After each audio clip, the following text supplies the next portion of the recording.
ദൈവത്തിൻ്റെ അതിപരിശുദ്ധമായിരിക്കുന്ന നാമത്തിന് മഹത്വമുണ്ടാകുവാൻ ഇടയാകട്ടെ. അനുഗ്രഹിക്കപ്പെട്ട നല്ല സമയത്തിനായി കർത്താവിനെ സ്തുതിക്കുന്നു, വാഴ്ത്തുന്നു. ദൈവത്തിൻ്റെ സ്നേഹത്തിൻ്റെ കരം, ദൈവത്തിൻ്റെ സ്നേഹത്തിൻ്റെ ശബ്ദം ഇന്നും നമ്മുടെ ഹൃദയത്തെ ബലപ്പെടുത്തുവാൻ, ശക്തീകരിക്കുവാൻ, ഏത് താഴ്ചയും മാറ്റുന്ന, ഏത് സ്ഥിതിയെയും വ്യത്യാസത്തിലേക്ക് കൊണ്ടുവരുവാൻ കരുത്തുള്ള, ശക്തിയുള്ള ദൈവത്തിൻ്റെ ദൂത് ഇന്നും നമ്മുടെ ഹൃദയത്തിൽ പതിയുമ്പോൾ ആഴമായി വിശ്വാസവും പ്രത്യാശയും വർദ്ധിക്കുന്ന ഒരു ദിവസമായി തീരുവാൻ ഇടയാകട്ടെ. വചനം കേൾക്കുന്ന ദൈവമക്കൾക്കായി യേശുവിൻ്റെ നാമത്തെ സ്നേഹവന്ദനത്തെ അറിയിക്കുന്നു. പുറപ്പാട് പുസ്തകം 2 അധ്യായം 4 വാക്യം. അവന് എന്തു ഭവിക്കുമെന്ന് അറിയുവാൻ അവൻ്റെ പെങ്ങൾ ദൂരത്തു നിന്നു. നമുക്ക് വളരെ സുപരിചിതമായ ഒരു തിരുവെഴുത്ത. ഇന്ന് ദൈവത്തിൻ്റെ പരിശുദ്ധാത്മ അതിനകത്തുനിന്ന് ആഴമായി ഇടപെടുന്ന ശബ്ദം, അവന് എന്തു ഭവിക്കുമെന്ന് അറിയുവാൻ. ചിലർ അറിയുവാൻ ശ്രദ്ധ വെച്ച് നിൽക്കുന്ന ഒരു കാലഘട്ടമാണ് എന്ത് ഭവിക്കുമെന്ന്. ഇവിടെ ചരിത്രം നമുക്ക് വളരെ പരിചയമുള്ളൊരനുഭവമാണ്. മോശ ജനനത്തിൻ്റെ തന്നെ വാഗ്ദത്വമുള്ള തലമുറയെ തകർത്ത് കളയുക, പിശാച് കെണിയൊരുക്കി ശത്രു വലവിരിച്ചിരിക്കുന്ന ആ സാഹചര്യത്തിൻ്റെ നടുവിൽ മോശെ നൈൽ നദിയിൽ കൊണ്ട് കിടത്തുന്ന സാഹചര്യം. അവിടെ പെങ്ങൾ ദൂരത്തു നിന്ന് നോക്കി നിൽക്കുക. എന്തു ഭവിക്കും, എന്തു ഭവിക്കും? നഷ്ടപ്പെട്ടു പോകുന്ന സാഹചര്യം, രക്ഷപ്പെടാൻ സാധ്യതയില്ലാത്തിടത്തും നോക്കി നിൽക്കുക. ഒരു നിയോഗം പെങ്ങളുടെ ഹൃദയത്തിൽ പരിശുദ്ധാത്മ കൊടുത്തില്ലേ? ഇന്ന് ദൈവത്തിൻ്റെ പൈതലെ പരിശുദ്ധാത്മാവ് ആഴമായി ദൂത് വെളിപ്പെടുത്തുന്നു. നല്ലത് ഭവിക്കുക നോക്കി നിൽക്കുന്നവരുണ്ട്. അത് നന്നല്ലാതെ പോകുവാനും അങ്ങനെ കണ്ട് സന്തോഷിക്കാനും നോക്കി നിൽക്കുന്നവരുണ്ട്.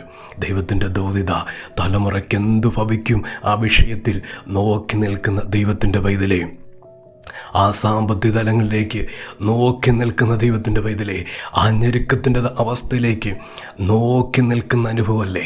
ആ രോഗം എന്താകുമെന്ന് ചിന്തിച്ച് നോക്കി നിൽക്കുന്ന തലമല്ലേ?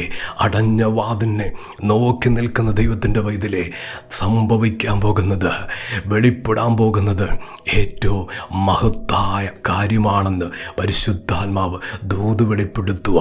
എന്തു ഭവിക്കുമെന്ന് നോക്കി നിൽക്കുന്നവരുടെ നടുവേ കർത്താവ് ഒരുക്കിയ വഴി അതിശ്രേഷ്ഠമായിരുന്നു.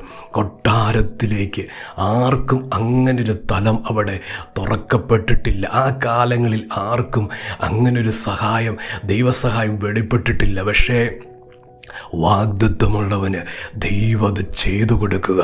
ഇന്ന് പരിശുദ്ധാത്മ പറയുന്നു, ദൈവത്തിൻ്റെ പൈതലെ, അവിടെ ഒരു വഴിയുണ്ട്.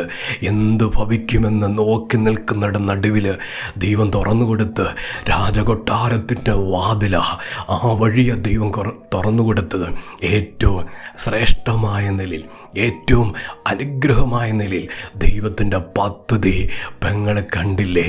ദൈവത്തിൻ്റെ പൈതലെ, നോക്കി നിൽക്കുന്നവർ കാണാൻ പോകുന്നത് ശ്രേഷ്ഠമായി മഹത്വമായത് ദൈവം ഒരുക്കുന്നതാ, ദൈവം വെളിപ്പെടുത്തുന്നതാ. ആ നിലവാരത്തിലാണ് വാഗ്ദത്വമുള്ള ദൈവം ഇതിനെ സ്വർഗം മാനിക്കാൻ പോകുന്നത്. ആ 2 ആരംഭവാക്യങ്ങളിൽ നമുക്ക് കാണാൻ കഴിയുന്നൊരു കാര്യമുണ്ട്. അവർക്ക് ഒളിപ്പിച്ചു വയ്ക്കാൻ കഴിയാതെ വരുന്ന ഒരു സാഹചര്യമുണ്ട്. മോശ 3 മാസം കഴിഞ്ഞു, ഇനി ഒളിപ്പിച്ചു വെക്കാൻ കഴിയത്തില്ല എന്ന് അവരങ്ങ് തീരുമാനിച്ചു. അങ്ങനെ അവർക്കത് അസാധ്യമായിട്ടിരിക്കുക എന്ന വചനം പറയുന്നു. അവർക്ക് കഴിയാത്ത ഒരിടം അവിടെ ജീവിതത്തിൽ വെളിപ്പെട്ടു വന്നു. അവർക്കത് അസാധ്യമായി തീർന്നു.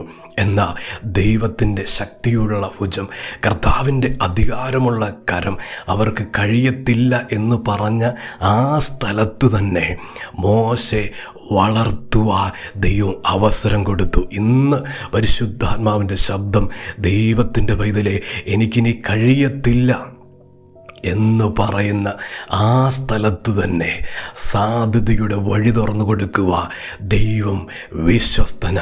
വഴി തുറന്നു തരുക ദൈവം വിശ്വസ്തന. ഇന്ന് പകൽ ദൂത് ഏറ്റെടുക്കട്ടെ, വചനം വിശ്വസിക്കട്ടെ. എന്തു ഭവിക്കുമെന്ന് നോക്കി നിൽക്കുന്നവരുടെ നടുവിൽ ഇതാ കർത്താവ് അതിശ്രേഷ്ഠമായതൊന്ന് ചെയ്തു തരാൻ പോവാ. ദൈവത്തിൻ്റെ വൈതിലേ, അമ്മയെ തകർന്നു കാണുവാൻ എന്ത് ഭവിക്കും? അത് ഏറ്റവും ഹീനമായി, ഏറ്റവും തകർന്ന്, ഏറ്റവും ഉടഞ്ഞു കാണുവാൻ നോക്കി നിൽക്കുന്നവരുടെ നടുവിൽ ദൈവത്തിൻ്റെ മാന്യത ദൈവം വെളിപ്പെടുത്താൻ പോകട്ടോ. ഇന്ന് പരിശുദ്ധാത്മാവ് അതിശക്തമായി ദൂത് വെളിപ്പെടുത്തുന്നു. തലമുറയുടെ മേൽ വാഗ്ദത്തമുണ്ട്, കുടുംബത്തിന്മേൽ വാഗ്ദത്തമുണ്ട്. എല്ലാവരും തീർന്നതുപോലെ തീരത്തില്ല, എല്ലാവരുടെയും വഴി അടഞ്ഞതു പോയതുപോലെ തീരത്തില്ല. കാരണം വാഗ്ദത്തമുള്ളവന് വേണ്ടി അത്ഭുത വഴി ഇന്ന് വരെ തുറക്കാത്തത് ദൈവം തുറന്നു കൊടുക്കുവാൻ വിശ്വസ്തനായ ദൈവം. ആ നിലയിലാ ദൈവത്തിൻ്റെ കരമിറങ്ങുന്നു. ദൈവത്തിൻ്റെ വിടുതൽ സംഭവിക്കാൻ പോകുന്നു.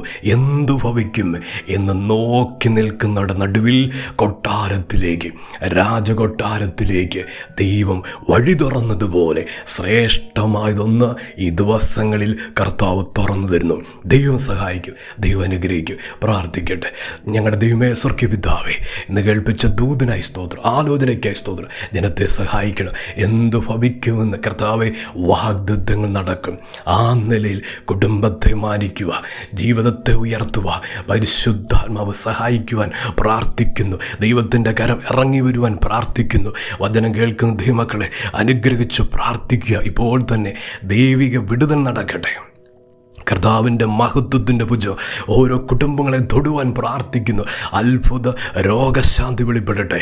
രോഗമേഖലകളിൽ സൗഖ്യങ്ങൾ ഇറങ്ങട്ടെ. അസാധാരണമായ വാതിലുകൾ തുറന്നു വരട്ടെ.